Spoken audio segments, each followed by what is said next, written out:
Well, let's get this underway. Hi everyone, welcome to the fifth installment of Election Watch with USP, a short podcast series by the US program at the S. Rajaratnam School of International Studies, Singapore. I'm your host, Kevin, an Associate Research Fellow with the US program, and I'm joined by my colleague, Adrian. Hi everyone, this is Adrian, Research Fellow and Coordinator of the US program. The election is over, and we're beginning to sort through its outcomes to understand what just happened. How did Donald Trump win not just the presidency, but the popular vote as well? What does this result and those of the down ballot and state level elections show about the Democrat Party's strategy in this election? Where did it go wrong, and what myths were overturned in the process? There's certainly a lot of angst amongst Democrats and glee amongst Republicans, but it is useful to take a step back and assess the situation objectively. So, Adrian, let's set the stage. How decisive was Trump's victory in this election? So Trump's victory was decisive even after pundits polls showed that the elections was going to be close. So we see that he has now swept all 7 battleground states. He has won the popular vote.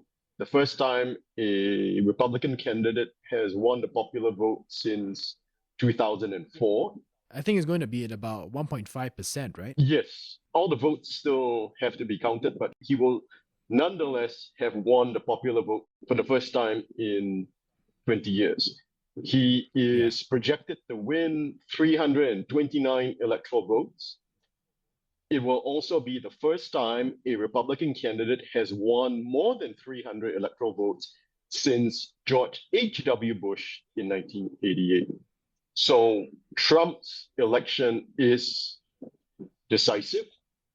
Republicans have also picked up, I believe, 3 Senate seats, which will give them control of the Senate, and they also appear on track to retain control of the House of Representatives, which means that Donald Trump will have unified control of government come January 2025.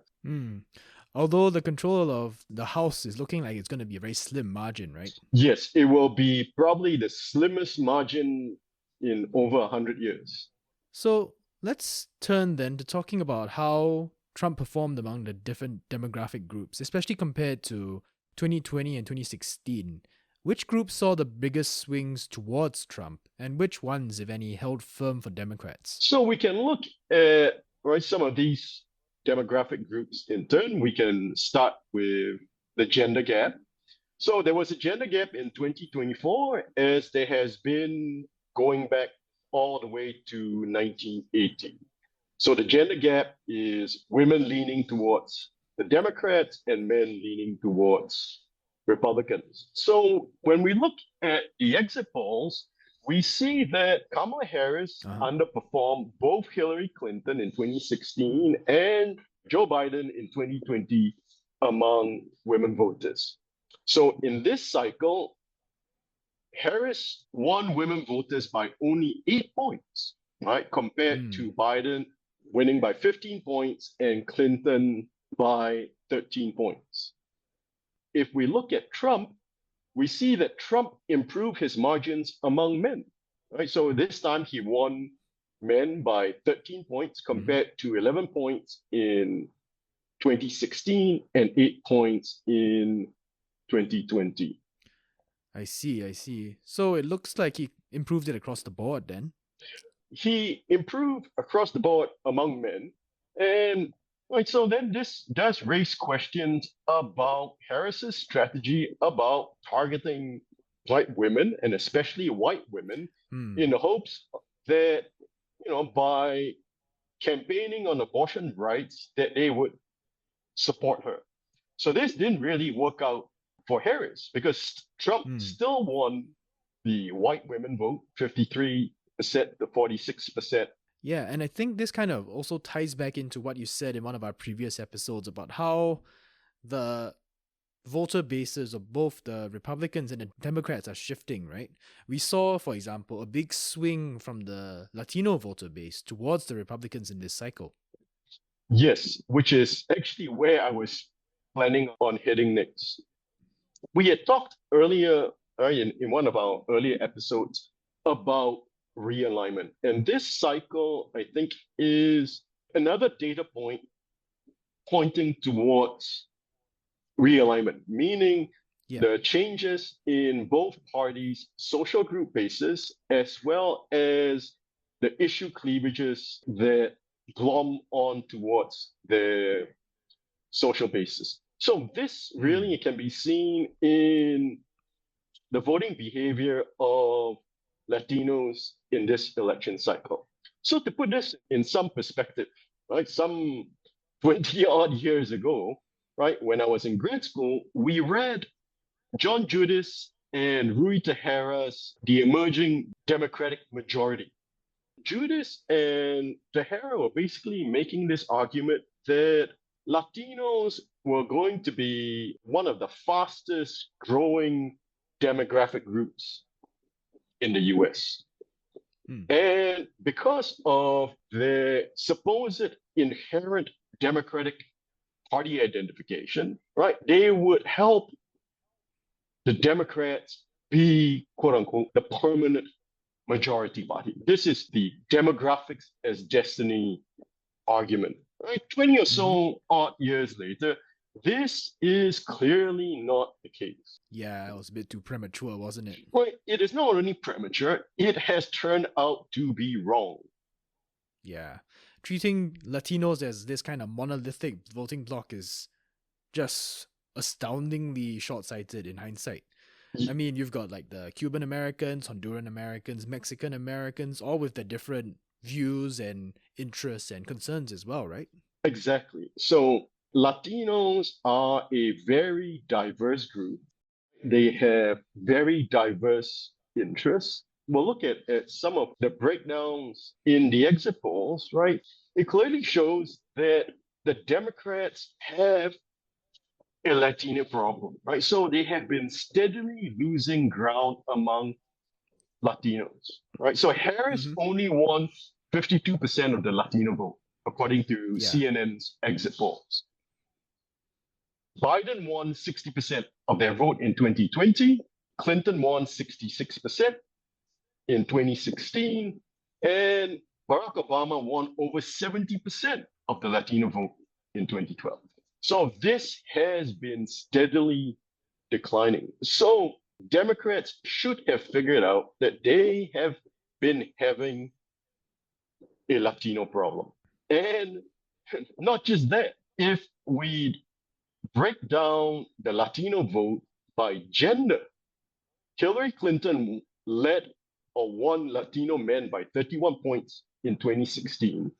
Biden won by 23 points. But this time, Trump flipped Latino men and won Latino men by 12 points. And Harris Mm. also underperformed Latino women compared to both Clinton and Biden. So Latinos were not the only group that Harris underperformed. Harris also underperformed among blacks. Mm-hmm. So she did win 83% of the African American vote, but she still underperformed compared to Biden in 2020. And she especially underperformed among black men compared again to both Hillary Clinton and Joe Biden. So that's not the only demographic, right? So another key demographic that Harris hoped to target was young voters. And this was especially so after she replaced Biden on the ticket. The celebrity endorsements, including those by Taylor Swift, were supposed to energize young voters to come out to vote for Harris. But again, right, Mm-hmm. she underperformed young voters. Here we're talking about voters age 18 to 29, and she only beat Trump by 6 points. This is compared to Joe Biden's 25-point lead among young voters in 2020 and Hillary Clinton's 18-point lead in 2016. And Harris also underperformed in the other 30 to 44 demographic with only a 4-point lead Mm-hmm. compared to Biden's 12-point advantage in 2020 and Hillary Clinton's 8-point lead. Yeah.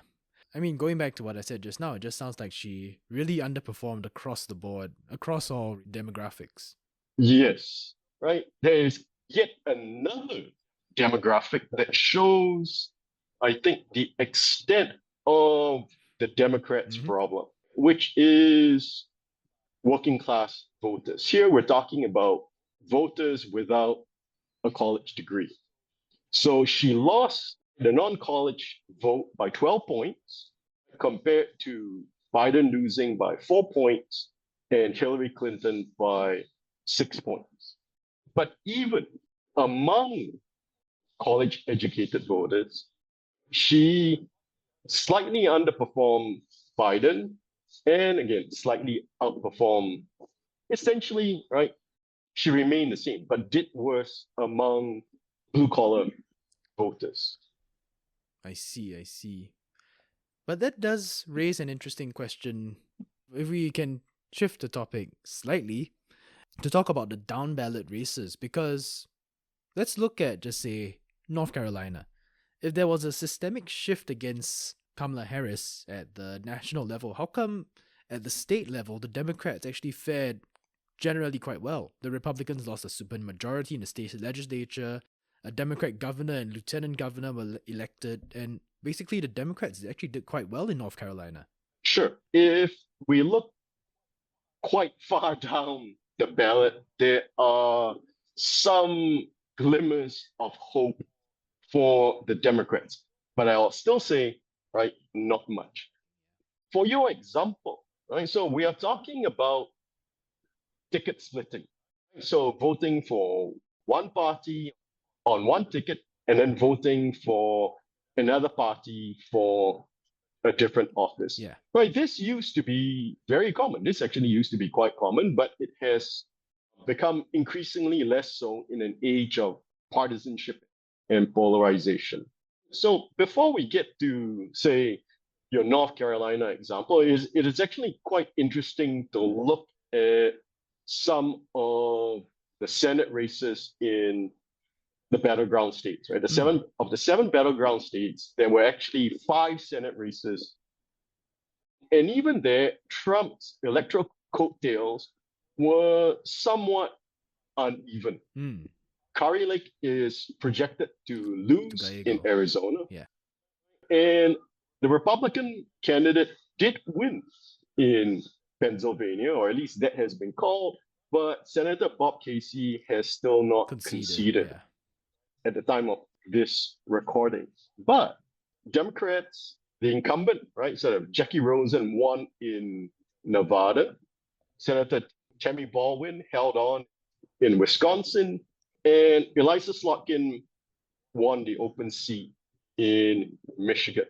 So this is a bright spot at least, but I would still argue not very much because I think for a lot of these races, right, these candidates tried to insulate themselves from the National Democratic Party.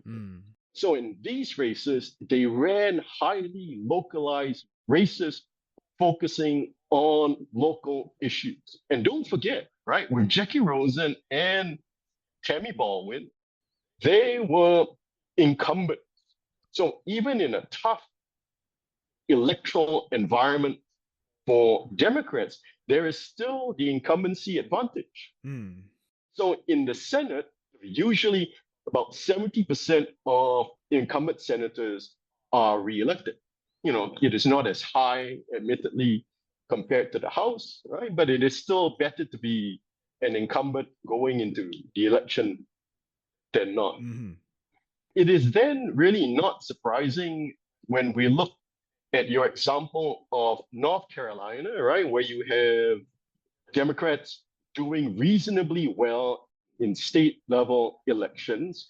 Again, right, these elections, I think, were insulated away from national politics or the national political forces. Okay, that's an interesting kind of phenomenon, I suppose.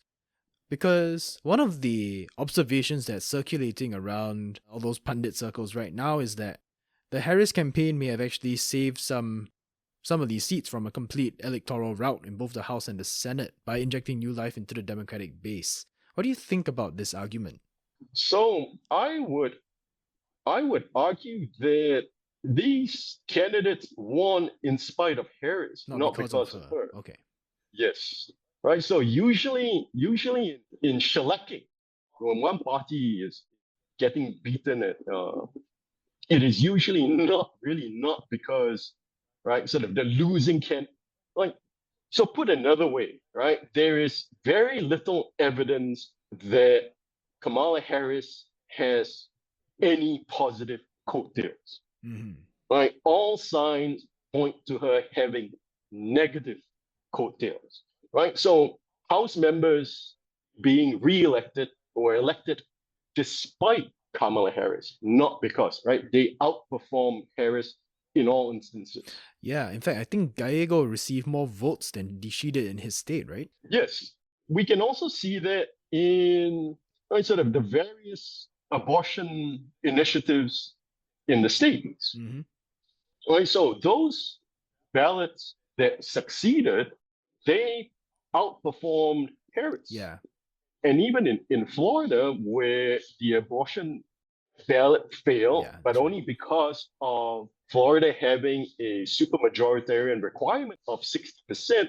If I'm not mistaken, I think the ballot initiative got 57%, Yeah, I think 57 is right, yeah. right? Which is more than 10 points more than what she got in Florida.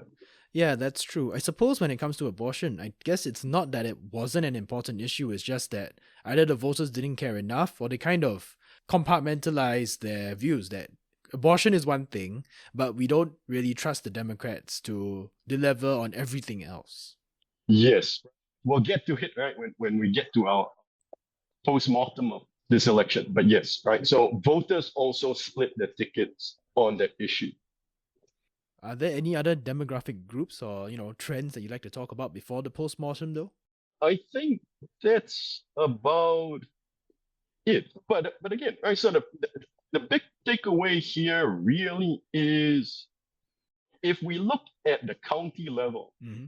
right, the US has about over 3,000 counties. Donald Trump outperformed his 2020 margins in over 90% Mm. of these counties.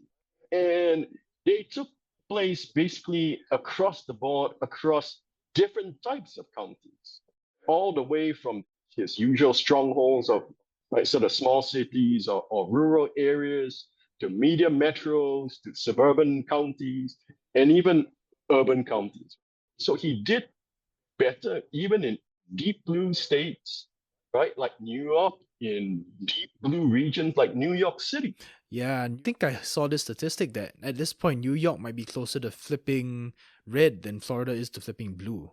Yes, right. So the fact that, you have states like Minnesota, states like New Jersey being as close as they turn out to be show how much Trump was able to shift the vote. So is it time to discuss the fatal flaw thing now? That is up to you, Kevin. Well, I think we might. Are you ready? Well, I mean, we're ready as I'll ever be. So, what do you think was the fatal flaw? So, one way to look at the results and the most positive way for Democrats to look at this is this was a very tough electoral environment to be the incumbent. Mm. And Kamala Harris was basically the incumbent. Yeah, no matter what she said, she was still tied to the Biden administration. Yes. It also goes to another point why we very seldom see vice presidents succeeding president. Al Gore failed. George H.W. Bush was basically the first Yeah. vice president to succeed, right, a president since, Martin Van Buren 140 years earlier. It is very rare, right? Because, Yeah. there is usually fatigue, and vice presidents usually are unable to run on their own merits, right? So they are usually tied to their predecessors. And I think, Harris also suffered from the fact that she didn't really enter the race till very late, July. Right, so she had something like 107 Yeah. days to campaign. There was a Yeah. problem of, right, what was she going to campaign on? She had not prepared to campaign in this cycle. The assumption, of course, was Biden was going to seek re-election, right? And of course, all this changed after Biden's disastrous debate performance against Donald Trump. So it was always going to be tough for the incumbent party. But to simply say that this was a tough environment would be letting the Democrats off easy. And they really have to look Yeah. very deeply about what the party actually stands for. Right? Especially given, I think, that the electoral terrain, the environment has moved around them as a result of the Republican realignment. So, what Trump has been able to do across now 3 cycles is to make the Republican Party basically economically liberal or populist and socially conservative. And that seems to be, at least for the moment, Yeah. a winning combination, a winning formula. You must have seen or read Senator Bernie Sanders saying the Democratic Party has abandoned, the working class. And so it should not be surprising that they got a shellacking. I mean, to be honest, that statement to me, it seems kind of disingenuous considering that Biden actually sought Sanders's input when it came to certain actions. I think it was during when he walked the picket line, when he saved the team's suspensions, a Okay, whole bunch of other so, things, but right, they never seem to register. I think Sanders is only half correct. The problem with Bernie Sanders' diagnosis is, again, right, sort of this is, right, if I may put it, right, sort of a very Marxist understanding. But voters, right, are not just simply homo economicus, right? So it's not just about economics, No. right? What the Republicans and Trump have been able to do is not just to understand the economic side, right? But there is a cultural and social element as well. If we take this cycle as a verdict, right? Voters have said that the Republicans are probably more in touch with mainstream ideas about culture and society than Democrats are. We can argue whether it's a messaging issue with the Democrats, but I submit this as rebuttable proposition that voters do not want to be, lectured by Biden or Democrats that, you guys don't know how good the economy is, right? You should be grateful, right? The Biden and Bidenomics that the economy is doing well, right? And going off to recite economic statistics. The late great V.O. Key argued that, voters are not fools, right? They know when the shoe pinches. There is political science literature that says voters are capable of picking up bits of economic information by themselves, right? So they go fill up gas, they buy groceries at the supermarket, so they know if prices are up, if the wages are stagnant, if rent is increasing, right? Affordable housing is harder to come by. Mortgages are more expensive, right? And then, you have Democrats telling, oh, but you've never had it better, right? The economy is doing well. What does this impression give? Again, right? This reinforces the Republican message that the Democrats are elites, out of touch, being condescending to American voters. Instead of, say, being Bill Clinton and going, I feel your pain. You have Democrats coming across as being elitist and condescending. Yes, but going back to what you said earlier, I still think that a great deal of this has to do with messaging and how the Democrats, well, let's face it, their messaging is meant for the 20th century. It hasn't evolved to match up with what, you need to push out your message in this day and age. When you're saying that, the Democrats have a 20th message, are you talking about them using different platforms, or are you talking about them having a different narrative entirely? I'm talking about a little bit of both. I mean, we see the Democrats, their kind of messaging platform is, the comedies circuit, well, the Right. late night talk show circuits, the SNLs, the political commentators. Well, Harris didn't go on too many mainstream network interviews, I suppose, but she did go on some. But the Republicans, on the other hand, they basically have this well-tuned media machine. They not only have traditional media like Fox News, they also have emerging media. I mean, I firmly believe this election was the podcast election.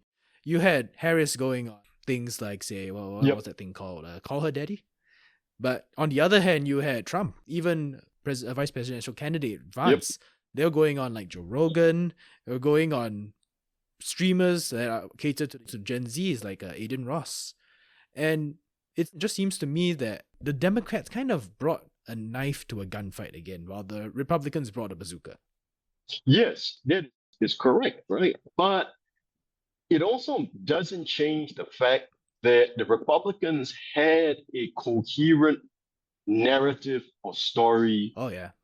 to tell. For sure. They could hammer the incumbents on immigration, they could hammer them on economics. The Democrats, right now, are being challenged on all fronts, not just on economics, but as you said, on immigration, on culture.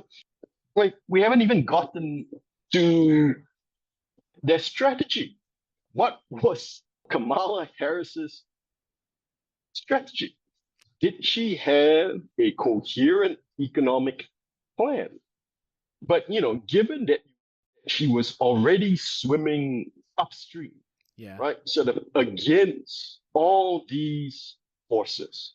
Yeah. And remember, Trump is no ordinary challenger.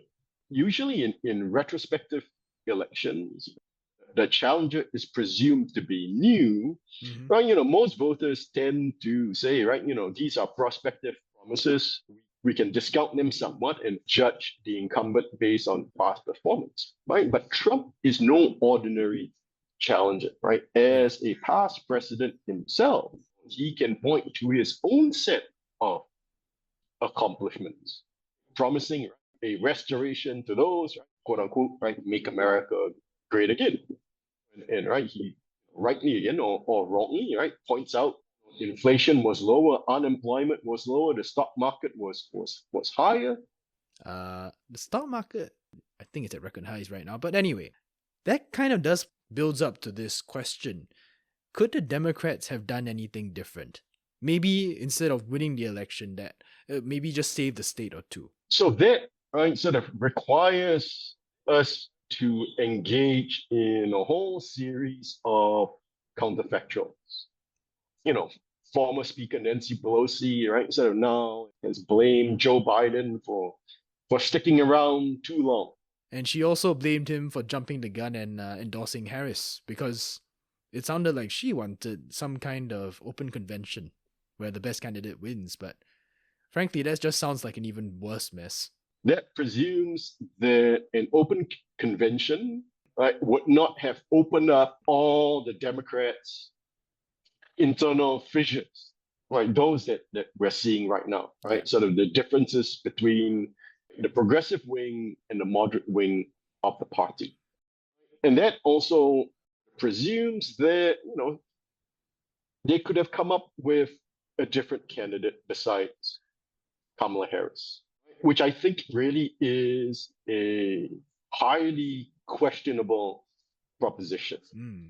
Given the tough environment, my own analysis is, right, if you are an ambitious Democrat, you have aspirations for the presidency. If you are Pete Buttigieg, you are Whitmer, you are Shapiro, Yeah. you were not going to jump into this cycle. Yeah. You have a short runway. You have a very tough electoral environment to deal with. If you're not Donald Trump, right, you basically only have sort of one shot at the presidency. You lose that, you're done. Yeah. Right? So it would have been much better to wait for 2028. If there is So an I election in so 2028. okay, leaving that aside, I think that supposition that even having an open convention would have made any difference is, I think, highly questionable. Yeah, I agree Right? too. Of course, there are other tactical issues about the campaign. Should Kamala Harris have focused so much on abortion? I think one of our earlier episodes, I think I was quite skeptical of, Yeah, you were. right, sort of abortion as a winning issue for Democrats, right? It doesn't take some sort of genius to understand Maslow's hierarchy of needs. If voters constantly tell you in poll after poll after poll that it is the state of the economy, it is inflation, accommodations, immigration, crime that is the issue. I'm not saying that abortion rights aren't important, but to simply focus on that makes you look out of touch. And it also, I think, does not help the Democrats with men. Oh man, that one Right? can be an entire episode by itself. I have quite a lot to say about how Gen Z men, especially, are turning, shall we say, they're turning more conservative, but I think perhaps that can be saved for some other time. But that still touches upon why is that happening? Why is there no counter messaging by Democrats on that? That is something, again, right, that the party has to look at seriously. Yeah, I mean, right now, all it just seems to do is scold them and Exactly. nag. And that's Right? far from a productive or an attractive political position to take. Right. So exactly, right. You are not going to win back men by either being scolds or nags, right? You have to present a positive message. Yeah. Right. A positive plan for men. Yeah. And I feel that another one of the things that should have been done, but granted, this should have been done years ago, was for the Democrat run cities, the big ones, to have embraced better governance. To, build more housing in order to lower rents, to better address issues of crime. That kind of went unnoticed until the election results came out, and then everyone looked back in hindsight and said, whoa, actually, this should have been done years ago. Yes. And the Democrats cannot say they had no forewarning, given that poll after poll of voters' concerns showed that all these things were already top of mind of voters. Yeah. So, if I could go on to the kind of last set of questions I have for this episode, what do you think were the myths that were overturned by this election? I mean, one of the big ones that I see, we talked about this before, how there's this kind of belief that high turnout elections favor the Democrats. As you mentioned, there's no empirical evidence for this, right? There is absolutely no empirical evidence for that myth. It is exactly that, a myth. And even in this election cycle, I don't think turnout data is complete yet, but the preliminary data, at least points to 2024 overall turnout, I think, to be slightly less Then than 2020, I think. 2020.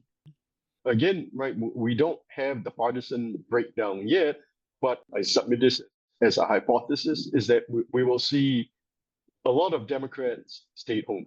Yeah, that's true. And a lot of Republicans show up when Yes. when a lot of pundits weren't expecting them to. Which leads me to my Right. second kind of myth. I feel that Democrats kind of fell into Trump's trap from the 2020 election in believing that the turnout for election rallies matter. I mean, in the last few weeks of the election, we used to see like half empty stadiums for Trump when he had rallies, people leaving early. And I think that got a lot of people overconfident that, Trumpism is a spent force. He's going to go down this election. But that just simply wasn't true. So again, one thing, big difference in the Trump campaign in this cycle compared to 2020 was their embrace of early voting. Yeah. The Republicans had learned a key lesson from 2020, which was to embrace early voting. Yeah. Right. And I think one sign was that apparently, right, sort of the Republicans were also doing very well in early voting in this cycle. But I suppose one other thing that makes me wonder, it really begs the question whether strong campaigns matter. I mean, I understand that Vice President Harris had a very short runway to run her campaign, and frankly, I think she did a decent job. But on the other hand, her opponent, for the last 3 months, his campaign just seemed all over the place. In the end, it barely seemed to matter. So, right, there is always a debate in the political science literature about campaign effects, right? Yeah. How do you separate out campaign effects? And I would argue the proof is in the pudding. One argument can be said that, Trump ran the stronger campaign because Trump won. Mm-hmm. Whether he spends his time at the rallies, talking about immigrants eating sort of cats and dogs, yeah. or right, sort of dancing and swaying to the music, which might seem outlandish to pundits and observers, right? It somehow obviously works for him and Republican voters. Yeah, maybe that's just my bias talking, but it just still boggles my mind. This also requires Democrats to get out of their bubbles, their comfort zones, Yeah. right? To understand this phenomenon. Why does this work? What are they doing wrong? Yeah. How come some of his surrogates can claim that, Puerto Rico's a floating pile of garbage in the ocean and they still turn out to vote for him? It's right. Yeah. I hope that the Democrats can improve their media strategy, because if not, then they're looking at a very rough few years ahead. They also have to understand, right, that, it is not just that. They really need to figure out what do they stand for. Yeah. What is their message? What can they do to inspire hope? Which also brings me back to the point about the Democrat cities.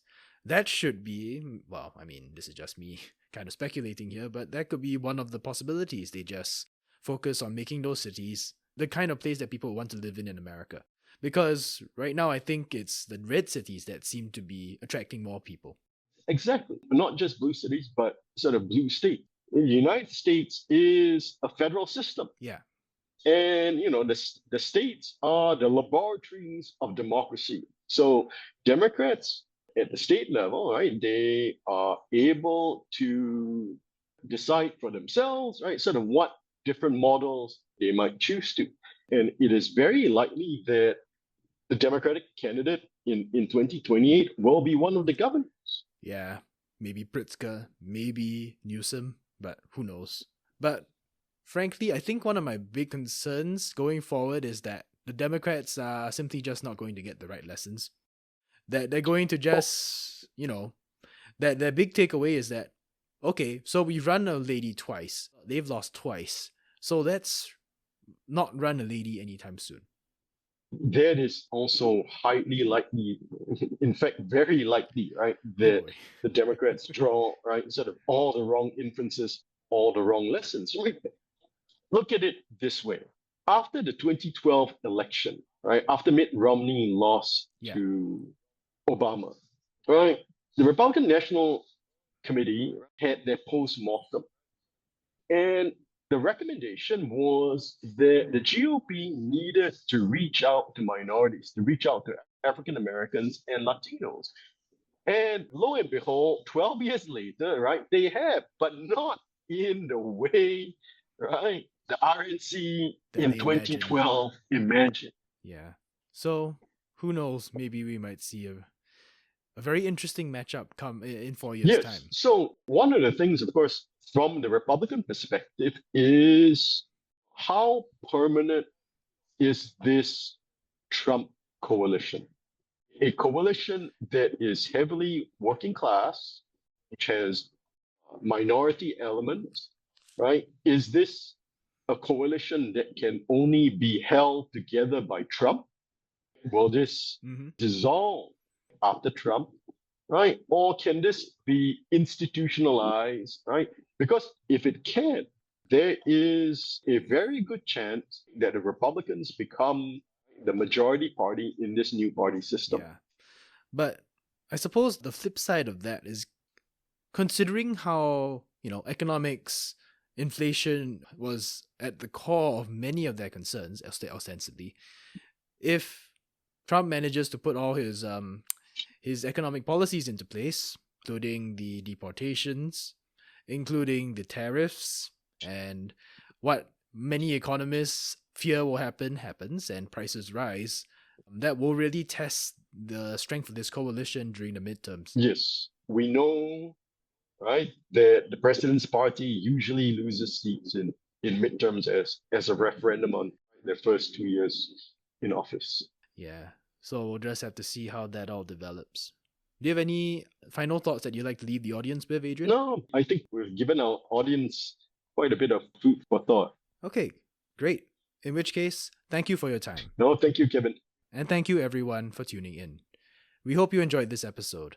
If there are any questions or topics you'd like us to tackle in future episodes, feel free to reach out to us on social media or through email. Until next time, stay safe and we'll see you again.